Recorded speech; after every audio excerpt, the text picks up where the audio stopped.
Inilah alasan kenapa kamu harus lepas semua benda logam sebelum masuk ke dalam mesin MRI. Bahkan ikat pinggang, jam tangan, sampai anting kecil pun nggak boleh. Kelihatannya lebay, tapi ternyata alasannya ngeri banget.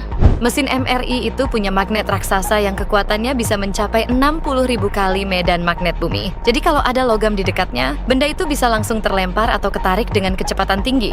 Bahkan, ada kasus tabung oksigen yang terhisap ke mesin MRI sampai nabrak pasien dan bikin cedera serius. Makanya, sebelum pemeriksaan, dokter akan pastikan nggak ada logam sedikit pun di tubuh kamu. Karena di ruangan MRI, magnetnya aktif terus dan nggak bisa dimatikan sembarangan.